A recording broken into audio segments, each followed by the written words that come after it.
అందరికీ నమస్కారం. నేను మీ షణ్ముఖ్. సాక్షి పత్రికలో ఈరోజు ఒక ఆర్టికల్ రాయడం జరిగింది. మరి ఆర్టికల్ ఏంటో ఒకసారి చదివి వినిపిస్తాను. కృష్ణా జలాలను సీమకు తెచ్చిన దార్శనికుడు వైఎస్ఆర్, ఇది హెడ్డింగ్ అండి.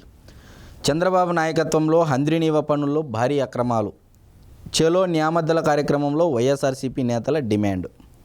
మరి ఒకసారి ఈ ఆర్టికల్ ఏమని రాశారయ్యా అంటే, వైఎస్ఆర్సీపీ శ్రీ సత్యసాయి జిల్లా ఆధ్వర్యంలో చంద్రబాబును రాయలసీమ ద్రోహి అభివర్ణించడం జరిగింది. తోపుదుర్తి మాట్లాడుతూ హంద్రీనీవ లైనింగ్ పనులతో చంద్రబాబు దోపిడీ యజ్ఞం చేశారని విమర్శించారు. అనంతరం వైఎస్ జగన్మోహన్ రెడ్డి 83 టీఎంసీల సామర్థ్యానికి విస్తరించేలా నిర్ణయం తీసుకున్నారని, కానీ చంద్రబాబు ప్రభుత్వం మళ్ళీ 40 టీఎంసీలకే పరిమితం చేసేలా వ్యవహరిస్తోందని మండిపడ్డారు. కార్యక్రమంలో చాలామంది వైఎస్ఆర్సీపీ పార్టీ నాయకులు పాల్గొనడం జరిగింది. అంటే చంద్రబాబు గారు రాయలసీమ ద్రోహి, మరి కృష్ణా జలాలను సీమకు తెచ్చిన దార్శనికుడు వైఎస్ఆర్, ఈ రెండు అంశాలపైన మనం మాట్లాడుకునేటువంటి ప్రయత్నం ఖచ్చితంగా చేయాలి. మరి నిజంగా సాక్షి పత్రికలో రాసినట్టు కృష్ణా జలాలను రాయలసీమకు తీసుకొని వచ్చినటువంటి ఘనత వైఎస్ఆర్దేనా అంటే ముమ్మాటికి కాదు కాదు కాదు అనే చెప్పచ్చు. మరి మీకు తెలుసు, గతంలో వైఎస్ఆర్ ఎన్టీఆర్ హెల్త్ యూనివర్సిటీ పేరునే తీసేసి వైఎస్ఆర్ హెల్త్ యూనివర్సిటీగా పెట్టుకున్నట్టు ఈరోజు ప్రజలను మరిపించే విధంగా ఏదో నాకు పత్రిక ఉందని చెప్పేసి ఏది రాస్తే అది నిజం అయిపోతుంది అనుకుంటే ప్రజలంత అమాయకులా అని చెప్పేసి వైఎస్ఆర్సీపీ నాయకులను అడుగుతూ ఉన్నా. సరే, మరి 2014 నుంచి 24 మధ్య కాలంలో 10 సంవత్సరాల కాలంలో ఆనాడు ఉత్తరాంధ్ర ప్రాంతంలో వరద జలాలను కృష్ణానదికి నదుల అనుసంధానం దేశంలో మొట్టమొదటిసారిగా మొదలైనప్పుడు సౌత్ ఇండియాలో మొట్టమొదటిగా నదుల అనుసంధానం చేసినటువంటి వ్యక్తి నారా చంద్రబాబు నాయుడు గారనే మనందరికీ తెలుసు.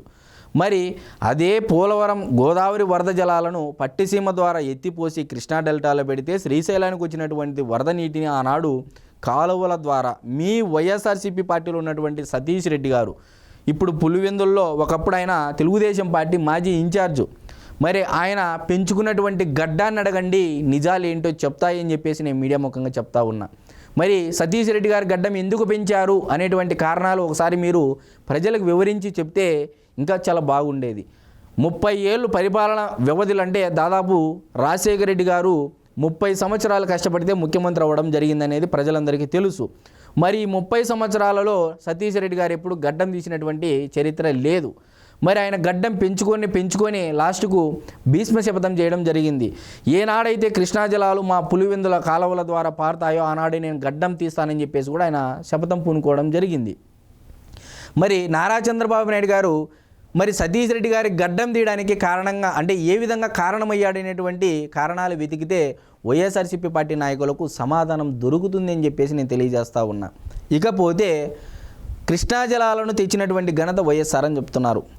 అసలు ఆ ప్రాజెక్టులు శంకుస్థాపన రూపకల్పన చేసిండేది ఎవరు అని చెప్పేసి ప్రజలు అడుగుతూ ఉన్నారు. ఈరోజు స్వర్గీయ నందమూరి తారక రామారావు గారు ఆనాడు రాయలసీమ ప్రాంతాన్ని చూసి మనసు చలింపజేసి మరి ఎన్నో ఏళ్ల పాటు కాంగ్రెస్ ప్రభుత్వం రూల్ చేసినా సరే ఏనాడు రాయలసీమ ప్రజల అభివృద్ధిని కానీ ఆదాయ ప్రమాణాలు, జీవన ప్రమాణాలు నోచుకోనటువంటి ఈ ప్రాంతానికి అసలు నీళ్లు రావడానికి గల కారణమే స్వర్గీయ నందమూరి తారక రామారావు గారు అనేది రాయలసీమలో ప్రతి ప్రజానికము నమ్ముతారనేది నేను ప్రజలందరికీ తెలియజేస్తూ ఉన్నా.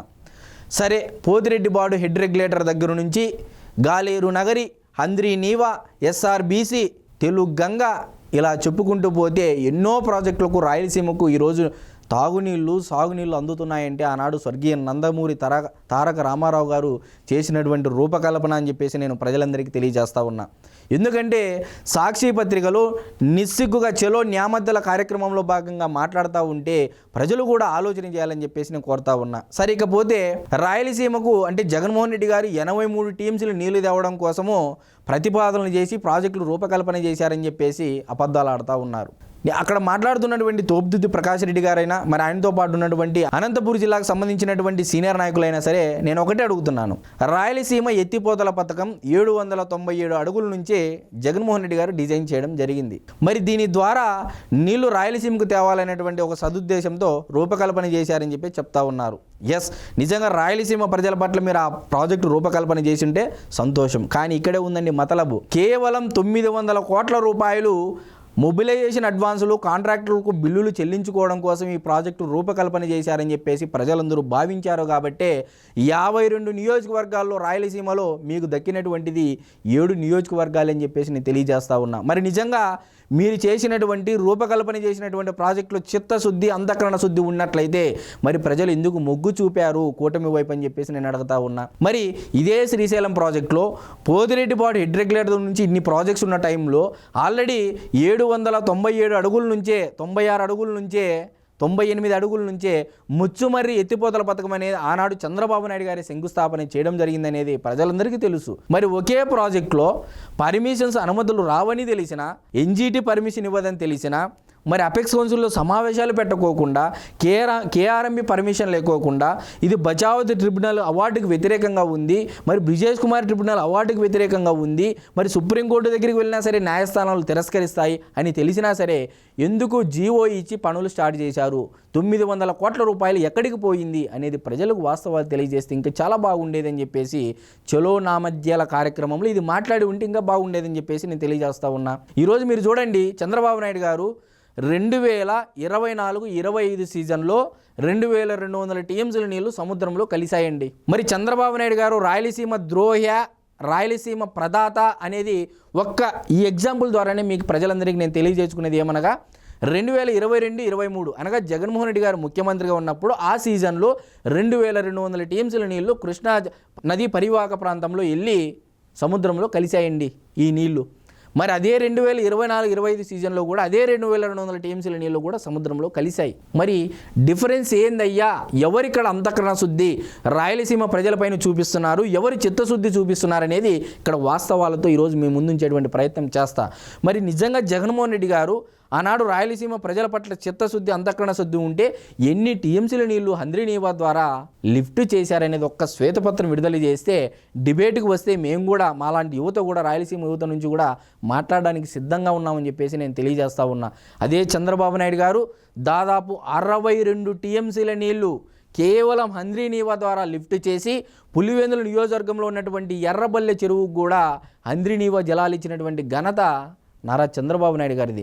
ఈరోజు తలసరి ఆదాయం వైజాగ్ మెట్రోపాలిటన్ సిటీని ఏరియాను దాటుకొని, అంటే వైజాగ్ మెట్రోలో ఉన్నటువంటి ప్రాంత ప్రజల తలసరి ఆదాయం 6,29,000 రూపాయలు ఉంటే మరి ఇదే పులివెందుల నియోజకవర్గంలో ఉన్నటువంటి లింగాల మండల రైతుల యొక్క తలసరి ఆదాయము 7,29,000 పైన ఉంది. ఇది కాదా అని చెప్పేసి నేను అడుగుతా ఉన్నా.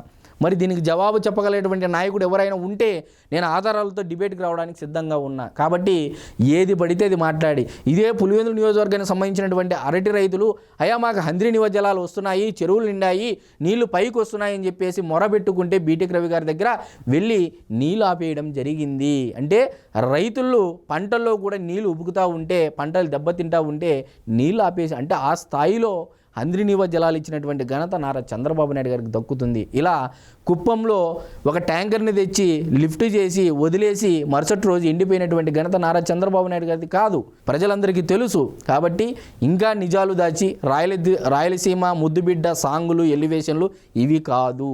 రాయలసీమ ప్రజలు కావాల్సిందేది నీళ్లు, ప్రాజెక్టులు, నిధులు, నియామకాలు, అభివృద్ధి, సంక్షేమం ఇది కావాలి. కానీ ఇంకా ఫ్యాక్షన్ చేస్తాము, గుడ్డ కాల్చి ముఖాన వేస్తామంటే ఆల్రెడీ ప్రజలు మీరు అధికారంలో ఉన్నప్పుడు అన్నీ గమనించి 2024 సార్వత్రిక ఎన్నికల్లో ప్రజాస్వామ్యంలో ప్రజలు అంతిమ నిర్ణేతలు కాబట్టి ఖచ్చితంగా ప్రజలు ఎటువైపు మొగ్గు చూపితే వాళ్ళే అధికారంలో ఉంటారు తప్ప బెదిరిస్తేనో లేకపోతే గుడ్డ కాల్చి ముఖాన వేస్తే మేము ఎలాగో బురద పూసుకున్నాం అవతల వాళ్ళకు కూడా బురద పూయాలనేటువంటి ఉద్దేశంలో ఉంటే అది ఒక మీ మూర్ఖత్వంగా నేను భావిస్తూ, కాబట్టి రాయలసీమ ద్రోహి చంద్రబాబు గారు కాదు, రాయలసీమ ద్రోహి జగన్మోహన్ రెడ్డి గారు అని చెప్పేసి ప్రజలు నిర్ణయించారు. కాబట్టే 2024 ఎన్నికల్లో రాయలసీమలో తీర్పు ఏ విధంగా ఉందనేది మీరు గమనించాలని కోరుకుంటూ అందరికీ నమస్కారం.